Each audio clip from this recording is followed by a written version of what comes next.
Hello everyone, आज हम लोग देखते हैं सेट थ्योरी का नेक्स्ट टॉपिक हम लोग का क्या है, टाइप्स ऑफ सेट। पिछले क्लास में हमने देखा था इंट्रोडक्शन और डिफिनीशन के बारे में, सेट को हमने कैसे रिप्रेजेंट किया, set builder form, tabular form etcetera. ठीक है, आज हम लोग देखते हैं टाइप्स ऑफ सेट्स के बारे में। सेट हमारे होते कितने तरह के, किस किस तरह के सेट हम लोग जानते हैं, उनके बारे में हम लोग देखते हैं। ठीक है, तो सबसे पहला सेट हम लोग का टाइप्स ऑफ सेट में एम्प्टी सेट, और दूसरा क्या है हमारा सिंगलटन सेट। ठीक है, तो एम्प्टी सेट जैसे नाम से ही पता है कि ये सेट क्या है, does not contain any element.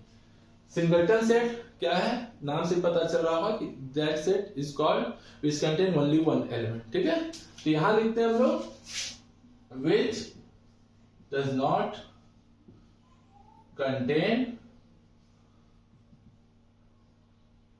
Any element. ठीक है ना, which does not contain any element। और ये क्या है, which contain only one element। ठीक है ना, only one element। ठीक, ये क्या है, does not contain any element, does not contain any element। ठीक, तो एम्प्टी सेट क्या है कि वैसा सेट जो एक भी एलिमेंट कंटेन ना करता हो। सिंगलटन सेट क्या है, जो केवल एक एलिमेंट कंटेन करता हो। ठीक है, तो अब इस तरह का कोई भी एग्जांपल या कोई भी ऐसा स्टेटमेंट, क्योंकि हमने देखा था सेट थ्योरी में कि सेट को कैसे रिप्रेजेंट करते हैं, सेट बिल्डर फॉर्म में। तो सेट बिल्डर फॉर्म में हम लोग सेट की डिफिनीशन देते हैं, मतलब उसके बारे में बताते हैं, कोई लॉजिक देते हैं। अब यहाँ में कुछ ऐसा स्टेटमेंट देना है या कोई ऐसा क्वेश्चन राइज करना है जिसका आंसर क्या होता है, नथिंग। जैसे हमने कहा एग्जाम्पल कि x such that x is a real solution of x square plus 1 is equal to 0। अब ये एक ऐसा इक्वेशन है x square plus 1 जिसका कोई भी रियल सोल्यूशन हमें नहीं मिल सकता। रीजन क्या है कि जैसे अगर हमने लिखा x square plus 1 is equal to 0 तो x square की वैल्यू क्या आएगी, -1। अब ऐसा कोई रियल नंबर नहीं है जिसका स्क्वायर करने से हमें -1 आता हो। It means this is empty set. Empty set को डिनोट करने के लिए हम लोग यूज करते हैं सिंबल दिस फाई या दिस ब्रैकेट। ये दो सिंबल हम लोग यूज में लाते हैं। ठीक है ना, ये इंपॉर्टेंट का बस जानने के, तो दो सिंबल हम लोग इसको यूज करते हैं एम्प्टी सेट के लिए। तो ये क्या है, real solution of equation x square plus 1 is equal to 0। मतलब ऐसा कोई नंबर ही नहीं है जिसका स्क्वायर करने से हमें क्या मिलता हो, मतलब स्क्वायर करने से -1 आता हो। ठीक है, तो ये क्या हो गया, एम्प्टी सेट हो गया हमारा। ठीक है, फिर हमने कहा x such that, अब जैसे कुछ और बताते हैं, x such that x is a negative natural number. अब बताओ, नेगेटिव नेचुरल नंबर एक भी नहीं होते हैं भाई। सारे नेचुरल नंबर क्या होते हैं, पॉजिटिव होते हैं। कहां से स्टार्ट होते हैं, 1 से स्टार्ट होता है। तो भाई नंबर ही जब 1 से स्टार्ट हो रहा है नेचुरल नंबर, तो ये सी बात है नेगेटिव नेचुरल नंबर क्या होंगे, नथिंग। मतलब ये दोनों क्या है, एम्प्टी सेट है हमारा। ये दोनों क्या है, एम्प्टी सेट। अब सिंगलटन में देखें एग्जांपल, हमने कहा नाम से ही पता चल रहा है सिंगलटन मतलब जो एक एलिमेंट कंटेन करता हो। तो एक एलिमेंट का मतलब ये हुआ कि जैसे हमने कहा x such that, इसका एग्जांपल अलग से देखते हैं, x such that x is an even prime number. अब इवन प्राइम नंबर एक लौता 2 होता है, इसके अलावा कोई ऐसा नंबर नहीं है जो इवन प्राइम होता है। ठीक, फिर हमने कहा x such that x is neither prime nor composite। ठीक है, तो ये भी हमारा कैसा सेट है, सिंगलटन सेट। मतलब एक ही एलिमेंट हमको देगा 1 सिर्फ, और कुछ नहीं देने वाला। ठीक है ना, और कुछ नहीं देने वाला। फिर हमने कहा x such that x is neither positive nor negative। ऐसा कौन सा नंबर है जो ना तो पॉजिटिव है ना तो निगेटिव है, तो जान ही लो 0। 0 is neither positive nor negative. ठीक है, तो 0 क्या है, नाइदर पॉजिटिव नॉर नेगेटिव। इस बात को दिमाग में रखना है। तो इस तरीके से ये सब क्या है, सिंगलटन सेट है। सिंगलटन सेट को हम लोग एक और नाम देते हैं यूनिट सेट। इसको हम लोग यूनिट सेट भी बोलते हैं। ठीक उसी तरह एम्प्टी सेट को भी और भी हम लोग नाम दे सकते हैं। जैसे हमने कहा इसको नल सेट, ठीक है, वाइड सेट, ये सब उसके सिनोनिम्स है, कुछ खास नहीं है। तो एम्प्टी सेट को हम लोग नल सेट और वाइड सेट से रिप्रेजेंट कर सकते हैं, न बता सकते हैं, और सिंगलटन को हम लोग यूनिट टेस्ट भी बोल सकते हैं, लेकिन ज्यादा फेमस हम लोग को सिंगलटन ही नाम है। और यहाँ पे एम्प्टी सेट, तो समझ गया। एम्प्टी सेट का मतलब कोई भी ऐसा स्टेटमेंट या कोई भी एक ऐसा सेट जो एक भी एलिमेंट कंटेन ना करे, ठीक है ना। तो जो एक भी एलिमेंट कंटेन नहीं करेगा that is called empty set, और जो केवल एक एलिमेंट कंटेन करता हो that is called singleton set, ठीक है ना। नेक्स्ट अब हम लोग देखते हैं कौन सा सेट हम लोग का। नेक्स्ट हम लोग आए फाइनाइट एंड इनफाइनाइट सेट। देखिए क्या होता है फाइनाइट एंड इनफाइनाइट सेट, ठीक। तो सेकंड हम लोग का है, सेकंड है फाइनाइट सेट, फाइनाइट सेट, और सेकंड नहीं थर्ड इसको कहेंगे, सेकंड तो हो गया। फोर्थ हम लोग का हो गया इनफाइनाइट सेट, इनफाइनाइट सेट, ठीक है ना। तो अब देखते हैं इन दोनों में क्या है। फाइनाइट और इनफाइनाइट का मतलब क्या होगा, ठीक है। तो इसको कहते हैं which contain a specific number of elements। a specific number of elements मतलब होता है कि टोटल एलिमेंट हम कोई डिफिनिट वैल्यू मिलेगी, जैसे 10, 15, 20, मतलब कोई भी सेट जो 10, 15, 20, 50 एलिमेंट कंटेन करता हो, 100,000 कुछ भी, तो that is called finite set, ठीक है। उसी तरह इनफाइनाइट में क्या लिखेंगे, which does not contain a specific number of elements, ठीक है ना। तो कोई भी सेट जो specific number of element contain ना करता हो that is called infinite set. Example देखते हैं दोनों का, किस तरह का एग्जांपल हम लोग यूज करते हैं। तो जरा एग्जांपल हम लोग देखें, एग्जांपल क्या है हम लोग का। फाइनाइट सेट में हमने कहा ए ई आई ओ यू, ठीक है।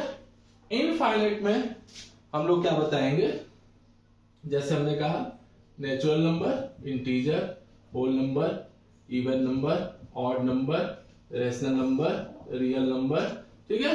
ये सब कैसे सेट है इनफाइनाइट सेट, मतलब इसमें टोटल एलिमेंट कितने होंगे ये हम लोग नहीं बता सकते, ठीक है, टोटल नंबर ऑफ एलिमेंट्स इसमें, ठीक है ना। तो इस तरीके से हम लोग बता सकते हैं कि फाइनाइट और इनफाइनाइट सेट में हमारा क्या डिफरेंस है, मतलब यहाँ हमें टोटल एलिमेंट पता रहेगा, यहाँ हमें टोटल एलिमेंट नहीं पता रहेगा। जैसे हमने दूसरा एग्जांपल दिया, एक such that x is a factor of 24। अब इसमें हमें क्या क्या मिलेगा, 1 2 3 4 6 8 12 24, क्या हुआ, ये फाइनाइट सेट है। लेकिन यही अगर हम ये लिख दें x such that x is a integral multiple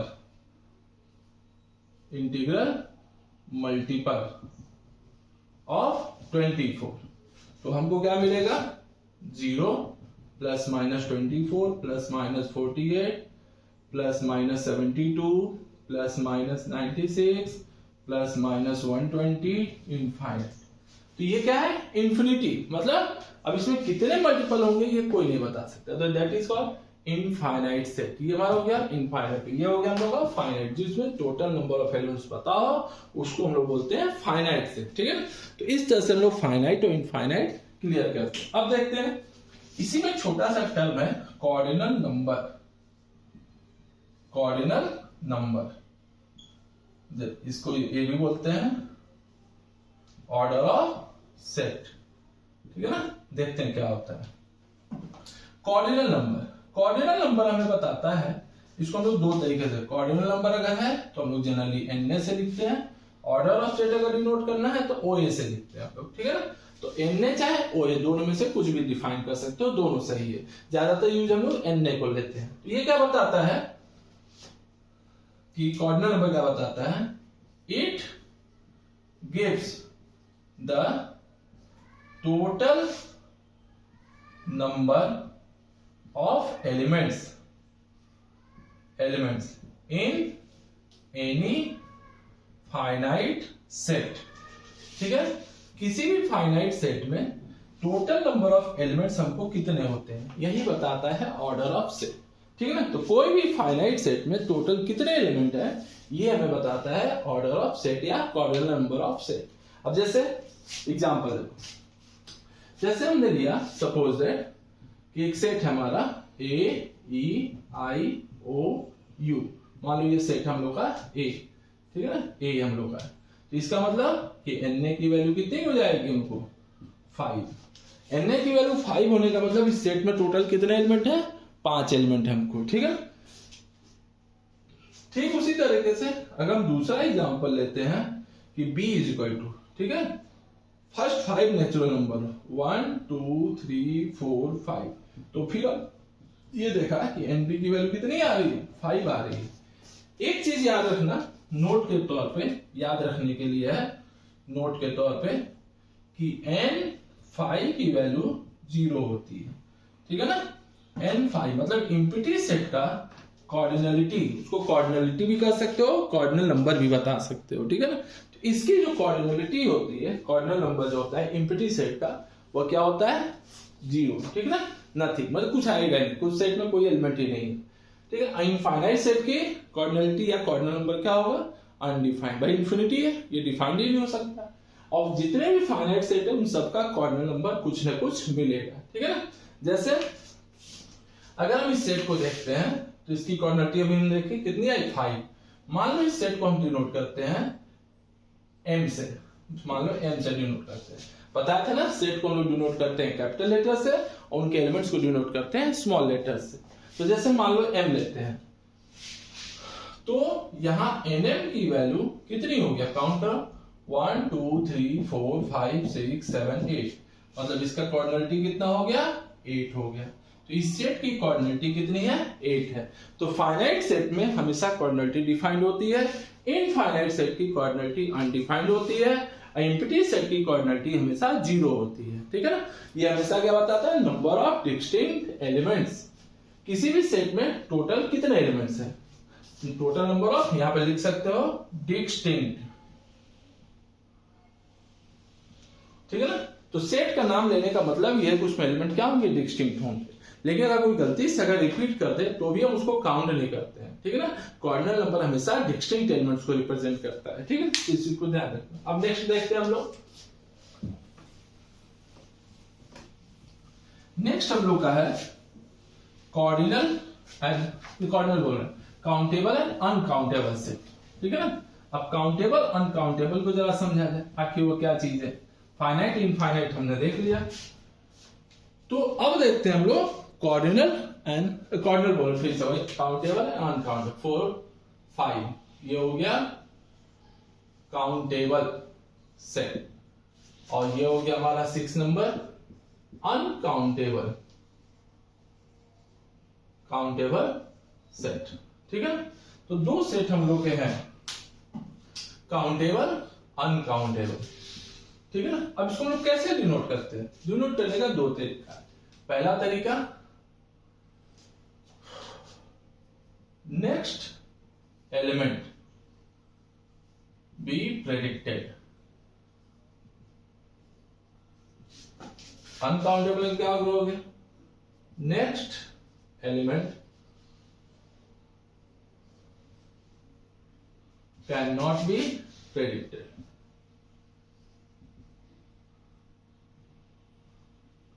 predicted, ठीक है। दूसरा डिफिनेशन ये बता सकते हो कि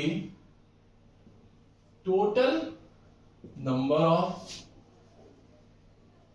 elements, not total number of element नहीं,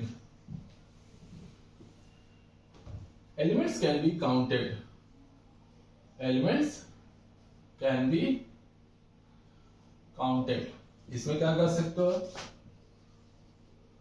elements can not be counted. अब जरा देखा जाए दोनों का मतलब क्या है। नेक्स्ट एलिमेंट प्रेडिक्टेड का मतलब यह हुआ कि जब हम लोग एग्जांपल लेते हैं नेचुरल नंबर, ध्यान से देखना नेचुरल नंबर, होल नंबर, ठीक है, integer, even number, odd number, ठीक है ना, ध्यान से देखना। तो नेचुरल नंबर में लोगे 1 2 3 4 इनफाइनाइट जाएगा। होल नंबर में लोगे 0 1 2 3 इनफाइनाइट तक जाएगा। इंटीजर में लोगे 0 plus minus 1 plus minus 2 plus minus 3, यह भी इनफाइनाइट जाता है।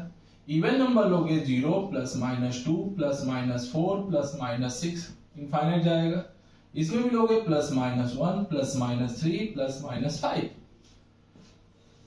तो देखो इन सब में क्या है, ध्यान से देखना है, next element can be predicted, यानी हम एलिमेंट्स की काउंटिंग कर सकते हैं। काउंटिंग का मतलब इसको एक और तरीके से हम बता सकते हैं कि काउंटेबल सेट की एक और डिफिनेशन हो सकती है कि ऐसे कोई भी सेट जो इक्विवेलेंट हो n के, ठीक है ना। n के इक्विवेलेंट होने का मतलब जिनके एलिमेंट्स n के एलिमेंट से कोई मैपिंग बना सके, मतलब उसका कोरस्पॉन्डिंग हो हमको। n मतलब नेचुरल, मतलब इसको देखो हम लोग क्रिएटिव, जैसे नेक्स्ट एलिमेंट क्या है 2, 2 के बाद 3, 0 के बाद 1 2 3, यहाँ प्लस माइनस 1 प्लस, सब पता है हमको कि चलो अगला एलिमेंट क्या मिलेगा हमें, ठीक है ना, मालूम है हमें क्या मिलना है, ठीक है ना। तो इसको बोलते हैं लोग काउंटेबल सेट, जिसमें हम लोग फाइनाइट सेट का भी एग्जांपल ले सकते हैं। जैसे हमने लिया a e i o u, ये भी एक काउंटेबल सेट है। हमने बताया ना कि चलो ए के बाद ई है, ई के बाद आई है, आई के बाद ओ है, ओ के बाद यू है, ये हो गया काउंटेबल सेट। अनकाउंटेबल में हम लोग क्या डिफिनेशन देंगे, सेट ऑफ रेशनल नंबर, जैसे हमने कहा क्यू। अब जैसे हमने कहा चलो ठीक है रेशनल लेते हैं, 1 के बाद कौन सा रेशनल नंबर मिलेगा, ठीक है ना, बात समझना ध्यान से।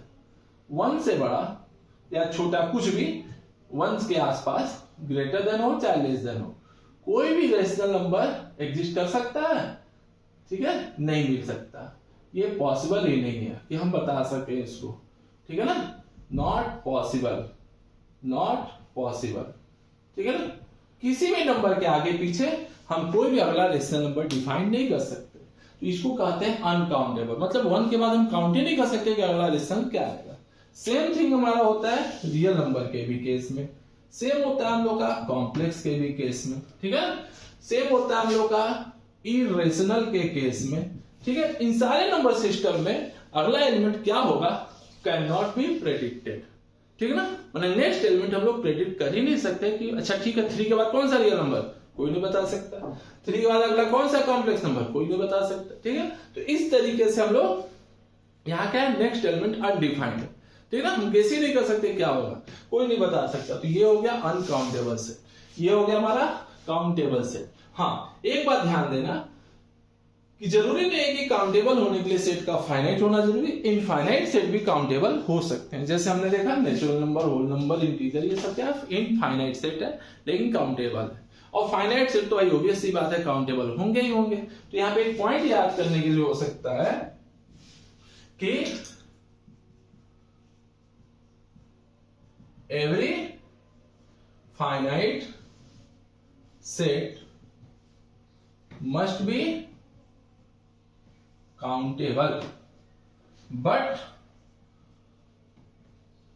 converse is not true, ठीक है ना। तो इस चीज को दिमाग रखना कि हर फाइनाइट सेट काउंटेबल होंगे लेकिन हर काउंटेबल सेट फाइनाइट हो ये कोई जरूरी नहीं। जैसे देखो नेचुरल नंबर कैसा सेट है, काउंटेबल, ठीक है, लेकिन फाइनाइट नहीं है। होल नंबर काउंटेबल लेकिन फाइनाइट नहीं है, ठीक है। तो इस तरीके से हम लोग काउंटेबल और अनकाउंटेबल को डिफाइन कर सकते हैं, ठीक है ना। अब नेक्स्ट हम लोग देखते हैं कौन सा सेट हम लोग का। अब बारी आती है हम लोग की सबसेट की। अब इंपॉर्टेंट या उससे पहले एक चीज और जान लेते हैं हम लोग, इक्विवेलेंट सेट क्या होता है, ठीक है ना। इक्विवेलेंट सेट क्या है हम लोग का, तो इक्विवेलेंट कहता है, कौन सा नंबर था, 6 हो गया, 7वां। इक्विवेलेंट सेट और दूसरा है इक्वल सेट। दोनों क्या होता है जरा इनके बारे में हम देखते हैं लोग क्या होता है ये। तो इक्विवेलेंट सेट का मतलब होता है, ध्यान से सुनेगा, इक्विवेलेंट सेट होते हैं जिनकी कॉर्डिनलिटी सेम हो, ऐसे दो सेट जिनकी कॉर्डिनलिटी सेम हो, ठीक है ना। तो यहां लिख सकते हैं हम लोग any two sets A and B are said to be equivalent if Na is equal to Nb, ठीक है, and it is denoted by this. ये होता है हमारा सिंबल, इसको डिनोट करने। ए और बी इक्विवेलेंट तभी माने जाएंगे जब उनमें नंबर ऑफ एलिमेंट जो होंगे इक्वल आएंगे। एग्जांपल देखो, नंबर ऑफ एलिमेंट्स इक्वल होने का मतलब कि जैसे हमने एक एग्जांपल लिया, एक सेट हमने लिया ए ई आई ओ यू, और दूसरा सेट हमने लिया 1 2 3 4 5। क्या मिला देखने को? ए इज इक्विवेलेंट टू बी, क्योंकि दोनों की कोऑर्डिनेलिटी हमको सेम है। तो ऐसे कोई भी दो सेट जिनकी कोऑर्डिनेलिटी सेम होती हो उनको हम लोग बोलते हैं इक्विवेलेंट सेट, ठीक है। इक्वल सेट में क्या है कि उनमें एलिमेंट सेम होने चाहिए, ठीक है ना, एलिमेंट्स हमको सेम होने चाहिए। तो यहां क्या कहेंगे? Any two sets A and B are said to be equal set if they have the identical elements,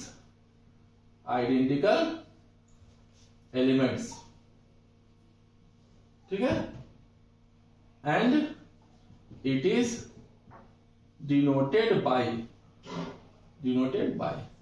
इसको बोलते हैं have the identical element denoted by A is equal to B।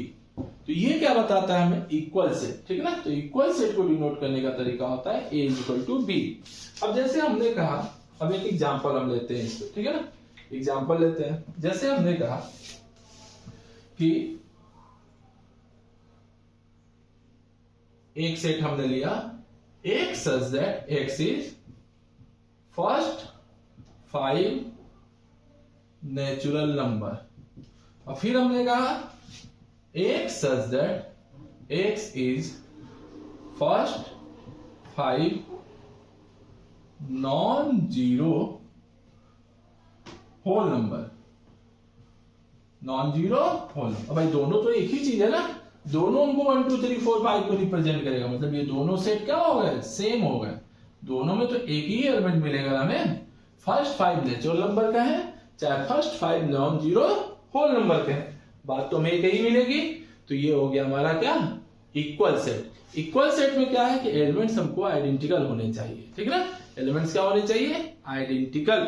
इस चीज को ध्यान देना है। तो ये हो गया हमारा इक्वल सेट, ये हो गया हमारा इक्विवेलेंट सेट। इक्विवेलेंट से जाने के नंबर ऑफ एलिमेंट्स हमको सेम रहेगा, तो चाहे एलिमेंट डिफरेंट हो सेम हो कोई मतलब नहीं है हमको, ठीक है। जैसे अभी हम ये भी कह सकते हैं कि every equal set must be equivalent but converse is not true, यानी कि इक्वल है तो इक्विवेलेंट हो सकता है, लेकिन इक्विवेलेंट है तो इक्वल नहीं हो सकता। तो यहां नोट में हम एक लाइन लिख देते हैं, every equal set must be equivalent but converse is not true, ठीक है ना। तो अगर कोई सेट इक्वल है तो वो इक्विवेलेंट होगा, लेकिन इक्विवेलेंट है तो इक्वल नहीं हो सकता, कोई जरूरी नहीं है, ठीक है ना। चलो अब देखते हैं नेक्स्ट हम लोग, अब आते हैं हम लोग सबसेट पे, क्वेश्चन नंबर 9, ठीक है ना।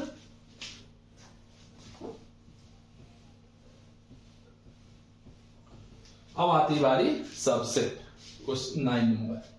जैसे हमने लिया नेक्स्ट एग्जांपल, नेक्स्ट सबसेट क्या बोलते हैं उसको? Types of set, question number 9, जिसको हम लोग बोलते हैं सबसेट, ठीक है ना। सबसेट, सबसेट का मतलब है कि कोई दो सेट ए है बी है, ए के सारे एलिमेंट अगर बी में मिल जाए तो उसको कहा जाता है सबसेट। सबसेट हमारा दो तरह का होता है, ठीक है ना।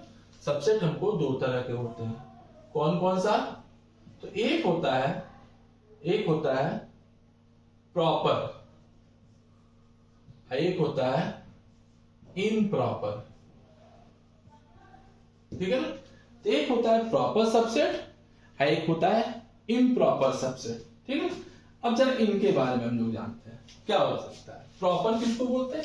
अब भाई प्रॉपर हो चाहे इम्प्रॉपर हो, दोनों हमारा सबसेट कहा जाएगा। तो सबसे पहले सबसेट हम लोग देख लेते हैं कि इसकी डिफिनेशन क्या लिखोगे। If A and B are any two sets such that each element of A exists in B, then A is said to be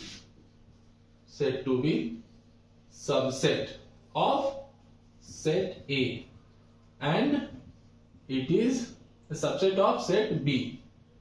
A is said to be subset of set B, and it is denoted by this. ये हमारा symbol हो गया subset का, ठीक है ना। अब इसमें देखते हैं दो होते हैं, प्रॉपर और इम्प्रॉपर। अब प्रॉपर किसको बोलते हैं, इम्प्रॉपर किसको बोलते हैं, अब जरा उसको भी देखा जाए वह क्या होता है हम लोग का। तो जरा उसकी भी डिफिनेशन देख लें कि if A and B are any two sets such that each element of A exists in B, but there exists at least one element in B which does not exist in A, then A is said to be proper subset of B, and it is denoted by this. ये symbol होता है हमारा proper subset, मतलब नीचे वाली line यहां पे नहीं लिखते। अब देख ले बाकी क्या है, इम्प्रॉपर। अब इम्प्रॉपर देखो एक ही सेट होता है, बस वह सेट खुद, कोई भी सेट खुद अपने आप में जो होता है वह इम्प्रॉपर कहा जाता है, ठीक है ना। कि if A is any set then A is also subset of set A, then A is said to be improper subset of set A. ये होता है इम्प्रॉपर सबसेट, ठीक है ना, जिसका सिंबल, यानी अगर हमें कोई डाउट है इसको क्या डिनोट करेंगे हम लोग, and it is denoted by this. ये इसका नोटेशन होता है। यहाँ पे इक्वलिटी लगाई जाती है, क्योंकि भाई इक्वल भी हो सकता है नहीं भी हो सकता है, तो बात है। तो अगर किसी भी जैसे न्यूमेरिकल वैल्यू में अगर नहीं पता है तो हम लोग इसी सेट को हमेशा यूज करते हैं, सिंबल को। तो देखो ये हो गया हम लोग का सबसेट का पूरा स्ट्रक्चर। नॉर्मली ए के अगर सारे एलिमेंट बी में है तो देन वी सेड सबसेट। दूसरा, अगर ए के सारे एलिमेंट बी में है और बी में एक एलिमेंट ऐसा जरूर हो, लिखा ना, there exist at least one element in B which does not exist in A। तो ये हो गया एक स्पेशल डिफिनेशन प्रॉपर सबसेट के लिए। तो प्रॉपर का कंडीशन है कि बी में एक एलिमेंट ऐसा होना चाहिए जो ए में ना हो, ठीक है ना, तो उसके इसमें बोलेंगे प्रॉपर। और ए जो खुद अपने आप में होता है वह कहा जाता है इम्प्रॉपर सबसेट, ठीक है ना। अब जरा देखें एक चीज, एक नंबर होता है, ठीक है, वो हम नंबर कैसे डिफाइन करते हो बात की बात है, फिलहाल अभी हम लोग देखें क्या चीज हम इस पर बताना चाह रहे हैं। अब जरा एग्जांपल हम लोग लेते हैं कोई, जैसे हमने एग्जांपल लिया 1 2 3। अब इसके कितने सबसेट बनेंगे हमको जरा देखते हैं हम लोग। पहले हम बनाएंगे सिंगल एलिमेंट, कौन कौन बनेगा, 1 2 3। फिर बनाएंगे इसमें डबल एलिमेंट का, तो 1 2 1 3 2 3। ठीक है, फिर बनाते हैं हम खुद वह सेट। तो ये आ गया 1 2 3।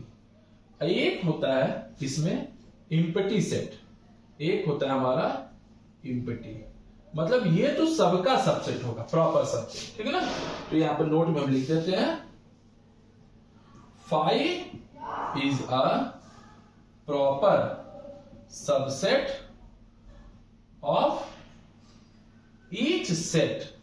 तो हर सेट का फाइव क्या होता है, प्रॉपर सबसेट कहा जाता है। ठीक है ना, हमेशा इस चीज को दिमाग में रखना।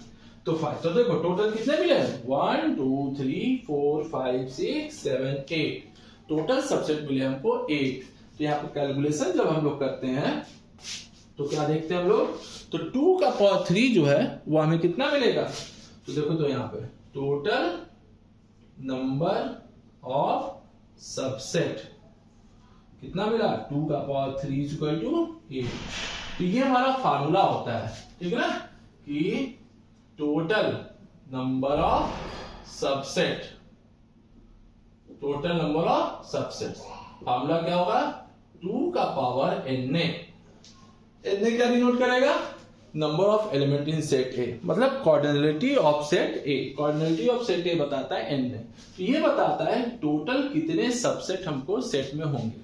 ठीक है, टोटल कितने सबसेट होंगे, तो ये बताता है हमको 2 का पावर n के फार्मूला से। अब अगर हमसे कोई कहा कि प्रॉपर सबसेट कितने होंगे, भाई प्रॉपर तो एक ही है ना, इकलौता, एक के अलावा होता ही नहीं है। इसकी संख्या क्या है, हमेशा 1, एक से ज्यादा ये मिलेगा ही नहीं। ठीक है ना, ध्यान में, तो बाकी इसमें से माइनस कर दो।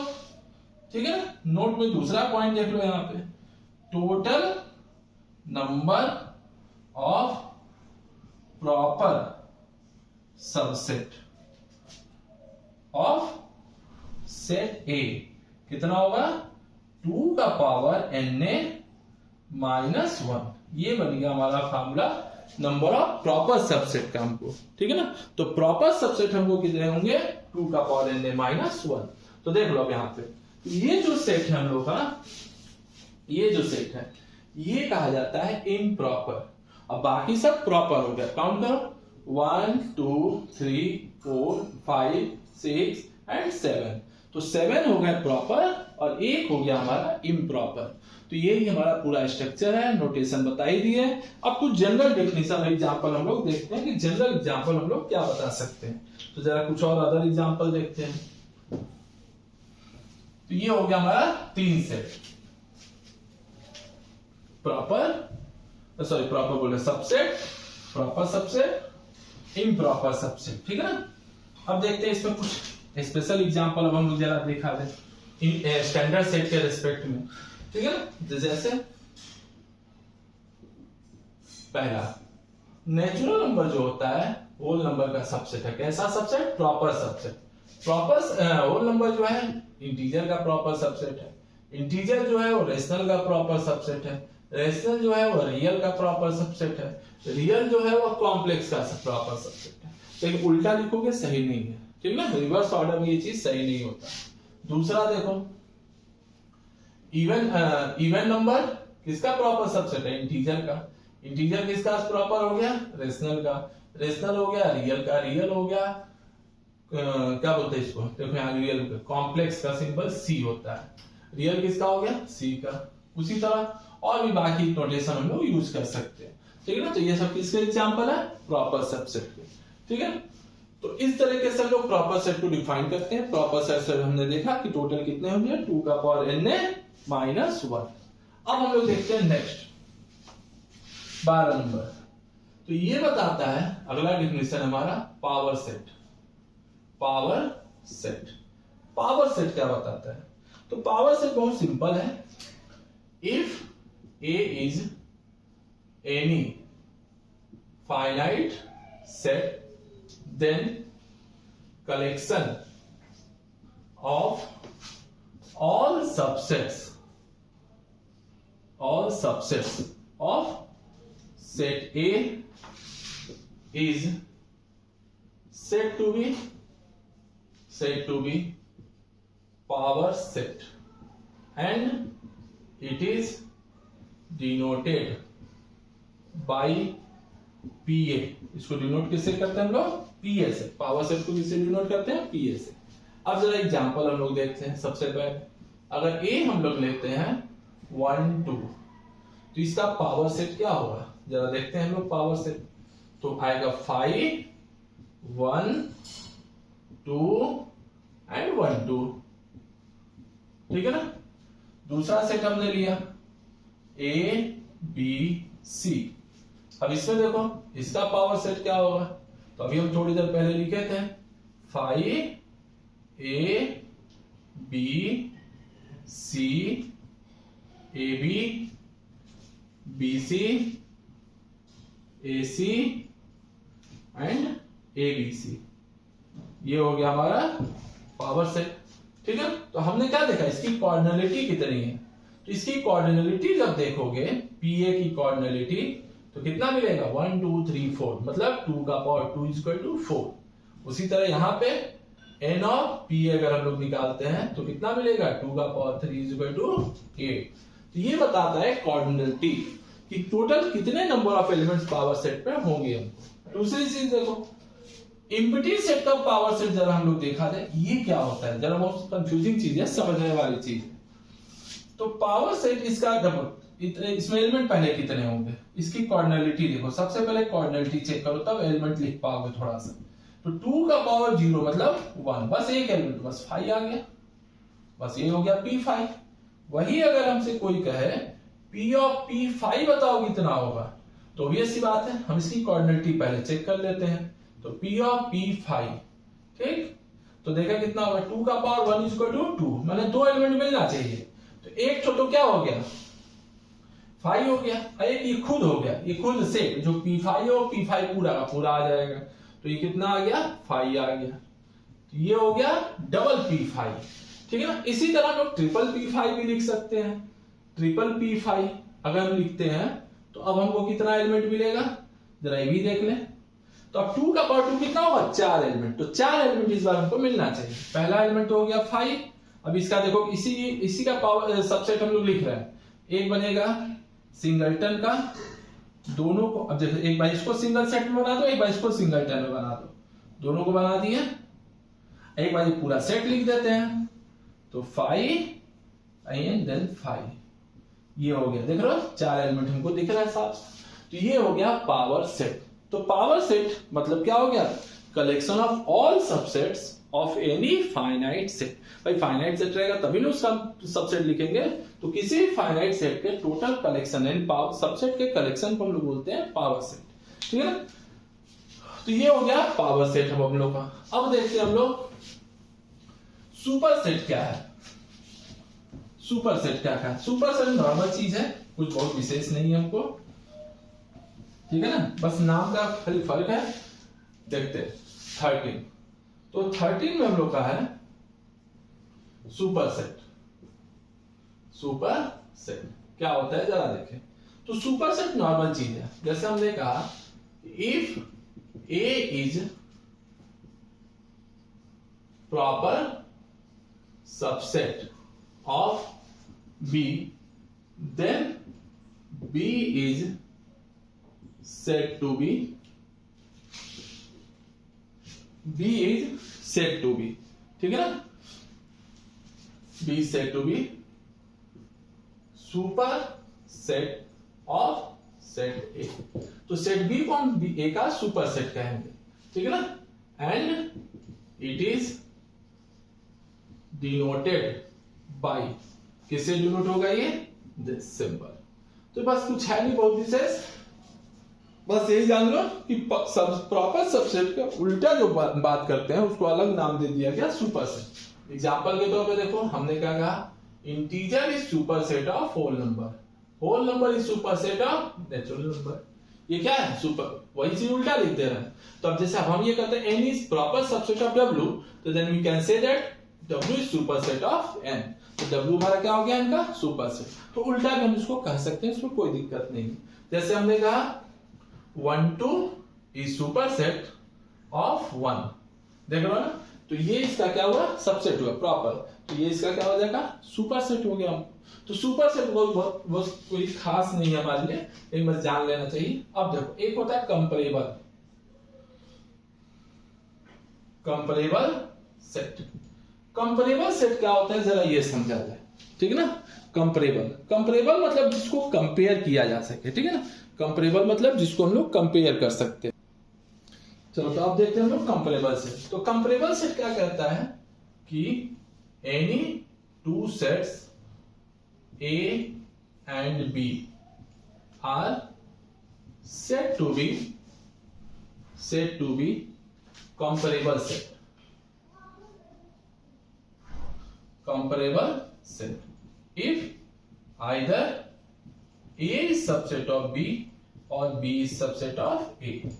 तो या तो A B का सबसेट हो जाए, चाहे B जो है वो A का सबसेट हो जाए। तो A अगर B का सबसेट है, चाहे B A का सबसेट हो, तो उस केस में उन दोनों को क्या बोलेंगे, कंपैरेबल। अब इसमें एग्जांपल जरा हम लोग देखते हैं, एग्जांपल जरा देखें क्या होगा। जैसे हमने लिखा कि A is equal to 1 2 3 and B is equal to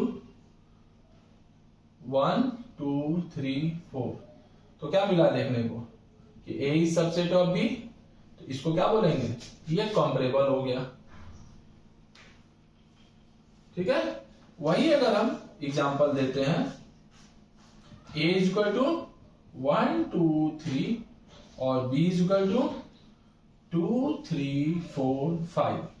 अब देखो अब हम क्या मिला, ना तो A B का सबसेट है, ना तो B A का सबसेट है। हमको देख रहे हो ना, मतलब ये क्या है, नॉट कंपैरेबल। तो कोई भी एक दूसरे का सबसेट होना चाहिए। तो ऐसे दो सेट, दोनों में से कोई एक दूसरे का क्या हो, सबसेट हो, तो उस केस में उनको क्या बोलेंगे हम लोग, कंपैरेबल सेट बोलते हैं, ठीक है ना। तो ये हमारा कहा गया कंपैरेबल सेट। अब हम लोग जरा देखते हैं, कंपैरेबल हो गया। अब सबसे इंपॉर्टेंट जो है, इंपॉर्टेंट मतलब बहुत ज्यादा लेकिन हाँ जानना जरूरी होता है, यूनिवर्सल सेट। तो यूनिवर्सल सेट बहुत नॉमिनल सेट है, उसमें कुछ खास नहीं है हम लोग को, कि जरा देखते हैं हम लोग यूनिवर्सल सेट किस तरह का होता है। तो यूनिवर्सल सेट कहा जाता है हमको, पहले इसको नोट कर लें, 15 नंबर, यूनिवर्सल सेट ये क्या कहता है। अब जरा देखें हम, तो यूनिवर्सल सेट कहता है a set which contains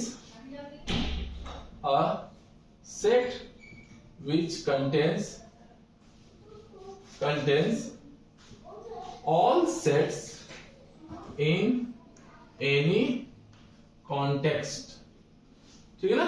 context मतलब होता है कि जैसे उसमें क्या बोलते हैं, कोई भी एक्सपेरिमेंट हम कर रहे हैं या कोई स्टडी कर रहे हैं या कोई सर्वे कर रहे हैं, तो जो लार्जेस्ट पॉसिबल सेट है वही कहा जाता है हमारा universal set. In any context is called universal set, ठीक है ना, यूनिवर्सल सेट। जैसे अगर हम मान लो कोई एक्सपेरिमेंट है हमारा, जैसे कोई एक्सपेरिमेंट है क्या कि थ्रो अ डाइस, मान लो हमने डाइस को थ्रो किया, तो मैक्सिमम प्रोबेबल सेट हमारा क्या बनेगा, सबसे बड़ा कलेक्शन जो है 1 3 4 5 6, ये हो गया हमारा यूनिवर्सल सेट। अब इसके आगे जो हम छोटे छोटे सबसेट बनाएंगे, ये हमारा क्या हो गया, यूनिवर्सल को डिनोट करने का सिंबल यही होता है यू, कैपिटल यू। ये क्या डिनोट करता है हमको, यूनिवर्सल सेट को। तो ये हो गया हमारा लार्जेस्ट पॉसिबल सेट। अब क्या है, इसमें जितने भी छोटे छोटे सबसेट बनेंगे वो सब इसके सबसेट होंगे, मतलब सबको ये कंटेन करेगा। यानी अब एक डाइस को अगर थ्रो करके हम कितना भी सेट बना ले, कोई भी इवेंट हम जनरेट कर ले, सारे के सारे इवेंट इसके सबसेट कहे जाएंगे। जैसे हमने कहा गेटिंग एन ऑड नंबर, तो क्या बनेगा 1 3 5, ये क्या है, सबसेट है किसका, यू का। फिर हमने कहा गेटिंग एन इवन नंबर, तो हमको क्या मिलेगा 2 4 6, ये भी हमारा यू का सबसेट है, ठीक है ना। तो इस तरीके से हम जो भी बनाते जाएंगे, कोई भी, जैसे हमने कहा getting a number less than 5, तो क्या मिलेगा 1 2 3 4, ये भी हमारा यूनिवर्सल का सबसेट है।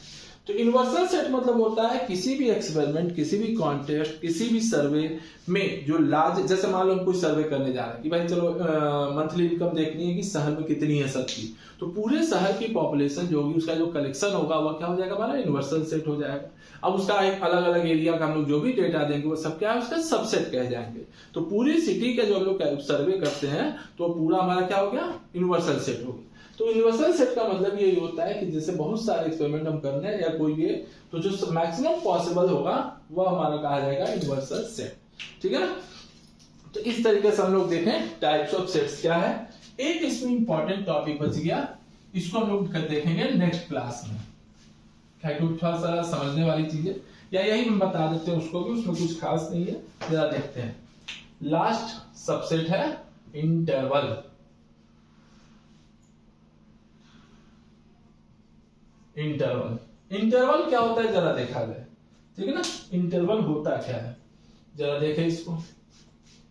इंटरवल भी एक तरह का सेट होता है, बस कंडीशन क्या है, सबसे important point, it is a subset of R मतलब रियल नंबर, ठीक है ना। तो ये रियल नंबर का क्या होता है, सबसेट होता है। ये 4 तरह के होते हैं हमको, ठीक है ना, 4 तरह का हम लोग का होता है। सबसे पहला कहा जाता है क्लोज्ड इंटरवल, दूसरा है ओपन इंटरवल,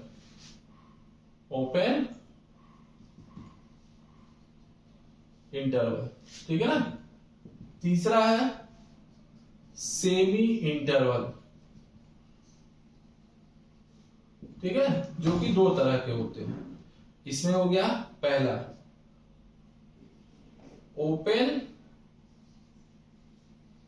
क्लोज्ड इंटरवल और दूसरा क्लोज्ड ओपन इंटरवल, ठीक है ना। तो इतने तरह के हमको इंटरवल्स होते हैं। अब जरा सबके बारे में हम लोग थोड़ा सा देख लें, ठीक है ना। पहला हो गया क्लोज इंटरवल, दूसरा ओपन इंटरवल, तीसरा ओपन क्लोज, चौथा क्लोज ओपन इंटरवल हम लोग, ठीक है ना। तो अब जरा देखते हैं क्या मिलता है इसमें। क्लोज इंटरवल को हम लोग डिनोट करते हैं ए बी से, ठीक है ना। अब इसका मतलब क्या हुआ, जैसे मान लो कोई एलिमेंट अगर ए बी में है, इसका मतलब ये हुआ कि a less than equal to x less than equal to b होगा। पहले ही हमने बताया कि it is the subset of R, ये R का सबसेट होता है, इस चीज को ध्यान रखना है। ओपन इंटरवल जो है कुछ इस तरह का लिखा जाता है, ठीक है। तो अगर कोई एलिमेंट हमारा x belongs to open interval है तो हम इसको क्या लिखेंगे, a less than x less than b, ये भी हमारा क्या होता है, सबसेट होता है R का। सेमी इंटरवल हमको 2 तरह के होते हैं, जैसे हमने कहा ओपन क्लोज, तो ओपन क्लोज हम कहेंगे कुछ इस तरह से, और क्लोज ओपन जो है कुछ इस तरह का हो गया, ठीक है।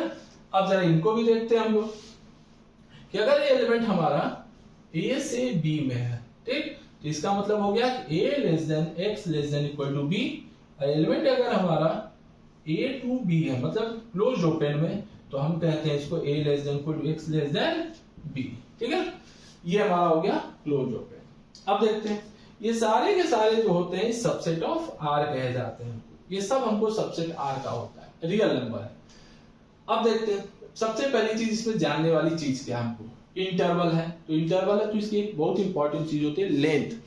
हर एक इंटरवल की लेंथ हमको इक्वल आती है, ठीक है ना। तो इसकी लेंथ जो होती है, ठीक है ना, इंटरवल की जो लेंथ होती है, लेंथ, हर इंटरवल की लेंथ b माइनस ए होगी। हर लेंथ, सबकी लेंथ हमको b माइनस ए लिखेंगे, ठीक है। लेंथ, सबकी लेंथ हमको इक्वल आती है, ठीक है। क्लोज का मतलब होता है ए और बी पॉइंट को कंसीडर करते हुए, ओपन का मतलब होता है ए और बी पॉइंट को छोड़ के। जैसे हमने कहा एग्जांपल के तौर पे कि जैसे हमने कहा कि x बिलोंग्स टू 1 2, 1 2, ठीक है ना, क्लोज इंटरवल। तो हम क्लोज का मतलब क्या, 1 less than equal to x less than equal to 2, मतलब रियल लाइन पे 1 और 2 के बीच के सारे पॉइंट को हमको कंसीडर करना है। देख लो ध्यान से, ये a है, ये हमारा सॉरी ये 1 है, ये 2 है, अब बीच के सारे पॉइंट यहाँ कंसीडर होंगे। ठीक उसी तरीके से अगर हम यहाँ लिखते हैं x बिलोंग्स टू, ठीक है, मान लो हमने कहा 3 4, इसको दूसरा तरीका भी होता है डिनोट करने का, 3 4 उल्टा ब्रैकेट भी लगा दो, तो ये क्या बताएगा, 3 less than x less then 4। तो ये बताता है कि किसी रियल लाइन पे मान लो ये हमारा 3 है और ये हमारा 4 है, ये दोनों क्या होंगे, ओपन, अब बीच के सारे पॉइंट कंसीडर होंगे, मतलब 3 और 4 को हमको नहीं लेना है, ठीक है ना, 3 और 4 को हमको कंसीडर ही नहीं करना। यहां पे कहता है कि अगर कोई एलिमेंट हमारा किसी इंटरवल में अगर हम लेते हैं, कोई भी इंटरवल हम ले लेते हैं, जैसे हमने लिया -1 से 3, क्लोज इंटरवल कर दो, इसका मतलब क्या हुआ, -1 less than x less than equal to 3, equality 3 की तरफ, क्योंकि उधर क्लोज है। और वही अगर हम लिख दें इस तरह से कि -1 3, तो इसको हम क्या लिखेंगे, -1 less than equal to x less than 3, तो ये हमारा हो गया -1 लेस देन x, तो यहाँ पे इक्वलिटी हमको लग जाएगी। अब देखते हैं इसमें, अब ये है रियल लाइन पे, इसको कैसे रिप्रेजेंट करेंगे, तो ये हमारा हो गया -1 और ये हो गया हमारा 3, बीच में कहीं 0 होगा, तो यहाँ जो है ओपन होगा और यहाँ जो होगा वो क्लोज होगा, और बीच के सारे पॉइंट, ठीक है। इसमें भी देखो, यहाँ भी ये हो गया -1, ये हो गया 3, इस बार हम 3 को ओपन कर देंगे, ठीक, और यहाँ पे सारा पॉइंट कंसीडर कर लेंगे। इस तरह से इसको कहते हैं हम लोग इंटरवल। 4 तरह के इंटरवल हो गए, क्लोज, ओपन, सेमी में 2, open close and close open, तो 4 तरह के हमको इंटरवल मिले हमको, ठीक है ना। अब एक चीज इंपॉर्टेंट पॉइंट जानने के लिए, सबसे पहली चीज जो इंटरवल होता है, ठीक है ना, सबसे पहले देखो यहाँ पे इंपॉर्टेंट पॉइंट कि ये क्या होता है, अनकाउंटेबल।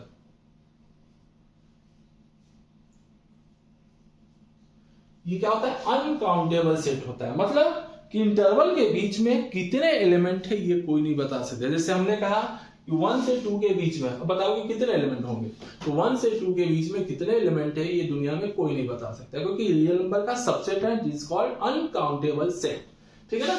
तो पहला तो ये अनकाउंटेबल हुआ, दूसरा पॉइंट ये इनफाइनाइट होगा, ठीक है ना। तो 2 इंपॉर्टेंट पॉइंट इसमें याद रखना है कि हर एक इंटरवल जो होता है वह इनफाइनाइट होता है और हर एक इंटरवल जो होता है वह अनकाउंटेबल होता है, ठीक है ना, अनकाउंटेबल, ठीक। कुछ इंटरवल इनफाइनाइट होते हैं जैसे, ठीक है ना। अब देखते हैं हम लोग, तो ये हो गया काउंटेबल, अनकाउंटेबल, इनफाइनाइट। अब जरा इसमें और कुछ भी जान ले थोड़ा सा, जैसे कुछ इंटरवल कुछ अलग तरह, जैसे फाइनाइट इंटरवल और इनफाइनाइट इंटरवल।